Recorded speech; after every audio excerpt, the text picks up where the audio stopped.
Sekarang kita lanjut dalam silabus, yaitu poin yang keenam, pendalaman fiil. Buka halaman bukunya, halaman 11. Pendalaman fiil, bukunya halaman 11. Fiil itu pertama menerangkan macamnya.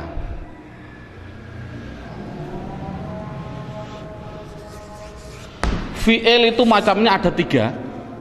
Ada namanya fiil madhi, ada yang namanya fiil mudhari', ada yang namanya fiil amar. Fiil amar.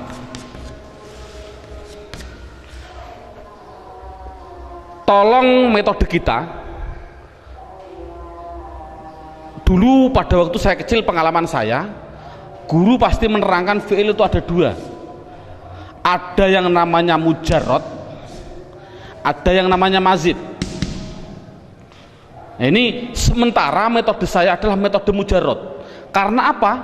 Mujarrad itu kan namanya asli. Mazid itu artinya apa? Tambahan. Jadi otomatis yang penting bisa aslinya dulu. Kalau bisa aslinya, insya Allah mazid mudah. Pertama, nanti ada alasan-alasan lagi yang lebih, insya Allah saya utarakan nanti dalam perjalanan. Fi'il madhi itu bentuknya pasti 3. Satu bentuknya yaitu fathah semua dengan kata sandi fa'ala. Yang nomor 2 yaitu fa'ila. Kata sandi fa'ila yaitu fathah kasroh fathah. Yang ketiga yaitu fa'ula, fathah duma fathah. Jadi anak dikasih tes, kalau ada tulisan Arab fathah semua, mesti itu dikatakan fi'il madhi. Kalau ada tulisan Arab fathah kasroh fathah, itu mesti fi'il madhi. Kalau ada tulisan Arab harokatnya fathah duma fathah, pasti fi'il madhi. Contoh, saya bilang nasoro, fi'il apa? Fi'il madhi. Kok tahu? Sama dengan fa'ala, fathah semua. Makanya namanya dalam bahasa Arab namanya wazan. Ini namanya wazan.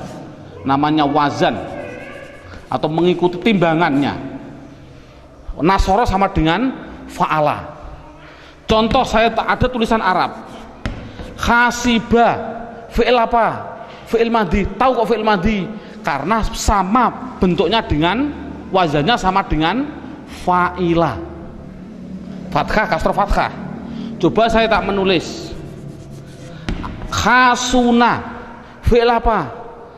Anak jawab fi'il madhi. Tahu kok fi'il madhi? Karena wazannya, bentuknya sama dengan fa'ula, fathah duma fathah, fathah duma fathah. Anak itu sudah bisa. Namun pertanyaannya adalah yang berubah-ubah di dalam harokat itu yang fa fi'il atau ain fi'il atau lam fi'il, yang berubah-ubah harokatnya. Yang berubah-ubah mana? Yaitu ainnya. Bisa fa'ala, bisa fa'ila, bisa fa'ul. Yang berubah kan tengahnya, berarti kan namanya ain fi'il. Sekarang ini contoh, nasoro artinya menolong. Bagaimana bahasa Arabnya menolong digunakan fi'il madhi? Bahasa Arabnya adalah nasoro. Khasiba artinya menghitung, menghitung. Coba bahasa Arabnya menghitung, bahasa Arabnya apa? Khasiba. Saya bilang bagus. Bagus itu bahasa Arabnya apa? Bahasa Arabnya khasuna. Anak dikasih tes, dikasih percobaan. Coba, bolehkah fi'il madhi kan belum pasti fa'ala. Fi'il madhi kan bisa fa'ila, bisa fa'ula. Apakah boleh saya bilang menolong, tapi saya harokati nasiro atau nasuro? Bolehkah?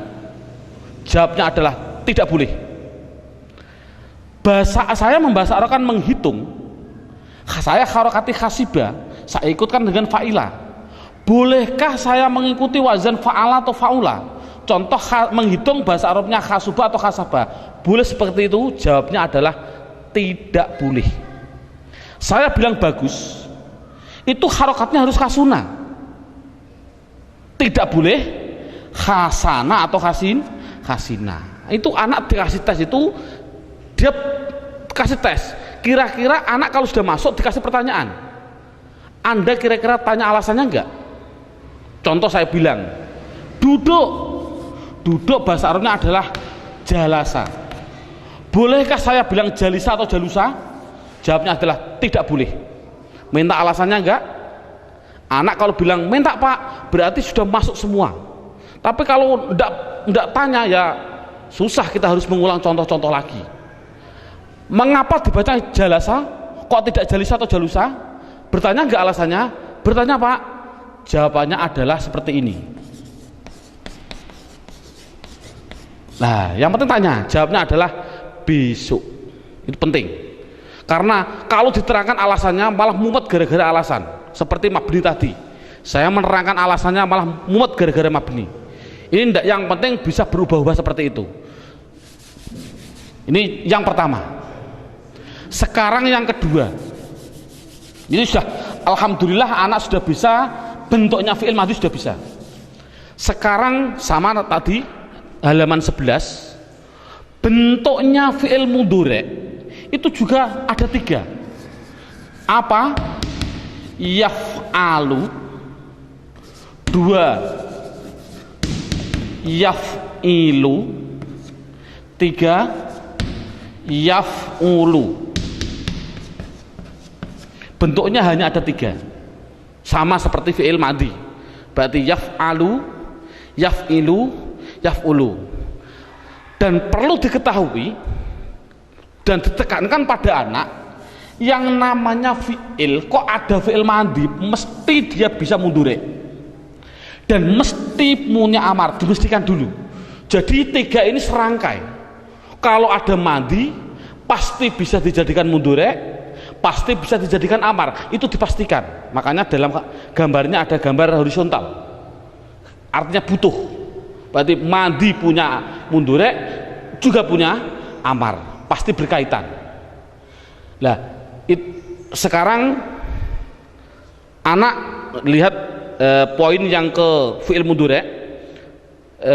Fi'il mudhari pertama menerangkan macamnya, kedua menerangkan cara membuatnya.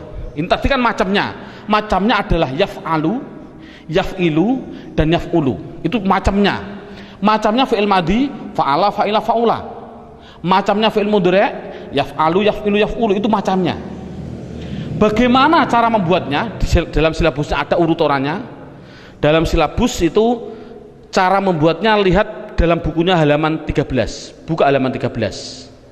Dalam bukunya halaman 13. Sudah, halaman 13 dibuka. Di situ diterangkan cara membuat fi'il mudhari adalah fi'il madhi. Contohnya tadi fa'ala, fi'il madhi.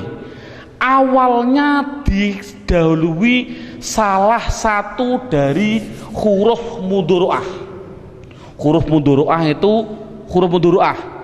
Dalam tulisan saya itu namanya anaitu. Anaitu itu dalam kitab-kitab kuno memang anaitu, artinya saya datang. Tapi kalau saya di Bogor tidak boleh. Di Bogor kan orang kota. Ustadz, jangan anaitu Ustadz. Biar mudah menghafal, jangan anak itu. Bunyinya bagaimana? Pilih saja namanya Anita. Saya tanya, ngapain nggak milih Anita? Karena orangnya cakep Pak. Boleh, saya bilang gitu. Ini bukan masalah anak itu dan Anita, bukan. Yang namanya fi'il mudhari adalah fi'il madhi, baik fa'ala, fa'ila atau fa'ula, awalnya didahului salah satu dari ini, yaitu namanya hamzah, nun, ya, tak. Itu pasti. Lihat ini contoh ya, fa'ala, yaf'alu, ini kan ada yaknya. Yaf'ilu ada yaknya, yaf'ulu ada yaknya. Jadi yang namanya fi'il madhi kalau ingin jadikan mudhari, depannya harus dikasih salah satu dari hamzah, nun, ya, tak. Contoh yaf'alu, iya itu hanya contoh, belum pasti ya. Bisa nun bunyinya naf'alu, bisa tak bunyinya taf'alu, bisa hamzah bunyinya af'alu. Iya juga hanya contoh, belum pasti ya. Bisa namanya nun namanya naf'ilu, bisa ta namanya taf'ilu, bisa hamzah bunyinya af'ilu. Yaf'ulu ya juga hanya contoh, belum pasti ya, bisa naf'ulu, bisa taf'ulu, bisa af'ulu. Jadi kesimpulannya adalah cara membuat fi'il mudhari itu dari madhi awalnya ditambahi salah satu dari huruf namanya apa ini? Huruf mudhari'ah. Huruf mudhari'ah namanya apa? Anita. Itu yang penting bisa cara membuatnya dulu. Lihat silabusnya. Setelah anak bisa, kemudian diterangkan. Lihat halaman 11 yang namanya fi'il madhi fa'ala itu mudhari'nya bisa 3. Ini loh yang penting. Jadi spesial fi'il madhi yang fa'ala yang di fathah tengahnya, jangan fa'ilah, jangan fa'ula, mudhari'nya itu bisa 3. Bisa fa'ala yaf'alu, bisa fa'ala yaf'ilu juga bisa, fa'ala yaf'ulu juga bisa. Contoh, saya contohkan satu persatu. Fataha di fathah enggak? Fa'ala. Mudhari'nya apa bunyinya? Mudhari'nya adalah yaftahu. Itu namanya fathah. Fataha yaftahu. Ada yang fathah dan dikasroh, fa'ala yaf'ilu. Contohnya apa? Doroba. Ini kan di fathah, doroba. Tapi mudhari'nya bukan yadrobu, tapi doroba yadribu. Loh, saya kasroh, ini namanya fa'ala yaf'ilu. Ada mudhari'nya madhi fa'ala, mudhari'nya bukan yaf'alu, bukan yaf'ulu. Contohnya apa? Nasoro. Saya fathah, bunyinya apa? Mudhari'nya adalah yansuru. Nah ini. Nah, tadi sudah ada pertanyaan, murid sudah saya jawab tadi.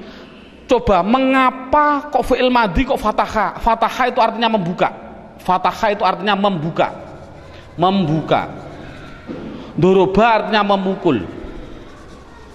Nasoro artinya menolong. Coba, fi'il madhi fataha artinya membuka, bolehkah dibaca fatihah atau fatuhah seperti tadi? Jawabnya apa tadi? Tidak boleh. Bolehkah doroba? Saya bilang doriba atau doruba? Jawabnya tidak boleh. Apa jawabannya tadi? Jawabannya adalah besok. Itu anak kan sudah bagus tadi. Sekarang sama dengan fi'il mudhari. Anak saya kasih tes, kemudian dia bertanya enggak? Contoh, yaftahu, fataha yaftahu, bolehkah mudhari'nya saya mengikuti yaf'ilu atau yaf'ulu? Bilang saja yaftihu atau yaftuhu. Jawabnya adalah tidak boleh. Doroba mudhari'nya saya mengikuti yadribu, yaf'ilu yadribu. Bolehkah saya bilang yadrobu atau yadrubu? Jawabnya tidak boleh. Nasoro yansuru, bolehkah saya bilang yansiru atau yansoru? Jawabnya tidak boleh. Sekarang anak dikasih pertanyaan seperti tadi, Anda bertanya alasannya enggak seperti ini? Mengapa kok wajib yaftahu, tidak boleh yaftihu atau yaftuhu? Bertanya enggak kira-kira anak? Jawabnya adalah besok.